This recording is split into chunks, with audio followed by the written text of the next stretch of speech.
மாரி செல்வராஜ், பா ரஞ்சித், வெற்றிமாறன், இன்னும் சில டைரக்டர்லாம் பார்த்தோன்னா இந்த மாதிரி கதைகள் எடுத்து பண்றாங்கன்னா அது அவங்களோட வாழ்வியல் தொடர், அவங்க வாழ்ந்த இடம். ஸோ அவங்க வாழ்ந்த இடத்துல வந்து நான் எப்படி பாதிக்கப்பட்டேன். பெரிய வந்து என்டர்டைன்மெண்ட் அதை மட்டுமே பண்றது போறதுன்னு படம் கிடையாது. இன்னைக்கு கூட தொடர்ந்து பார்த்தோன்னா ஆணுக்குலைகள் வந்து நடக்கிறது நீ பார்க்கலாம். யாரெல்லாம் வேண்டாம்னு சொல்றானா சாதி வெறியோடு இருக்கவன், சாதி மன நோய் எவ்வளவுதான் வந்து கோவம் வருது. அப்படிப்பட்ட ஆள் தான் அரியநாடார். அவர் என்ன சொல்றாருன்னு பார்க்கலாம். தென் மாவட்டத்துல வந்து நீங்க ஒரு பெரிய கலவரத்தை கொண்டு வர பாக்குறீங்க சாதி படம் எல்லாம் எடுத்து அப்படின்னு சொல்றாங்க. கலவரத்தை உருவாக்குறவங்கலாம் அப்படிலாம் கிடையாது. தொடர்ந்து கலவரம் வந்து நடந்துட்டு தான் இருக்கு.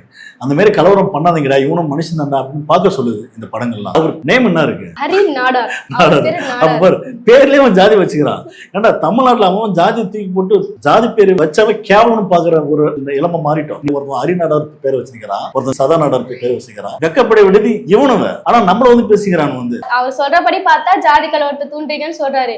எப்படி பேசி முடிக்கிறாருன்னா, எங்க இளைஞர்கள்லாம் இப்ப கொந்தளிச்சு போயிருக்காங்க. நாடாள் இளைஞர் சமுதாயமே கொந்தளிச்சு போயிருக்காங்க. நாங்க நினைச்சா எல்லா திரையரங்களையும் முற்றுகையிடுவோம். யாரு இப்ப இந்த இடத்துல ஜாதிய வந்து கலவரத்தை தூண்டுறது? இவருதான்.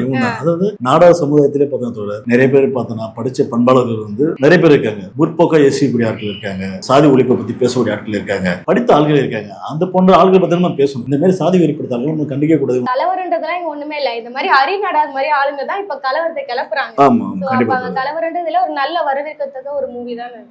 கண்டிப்பா.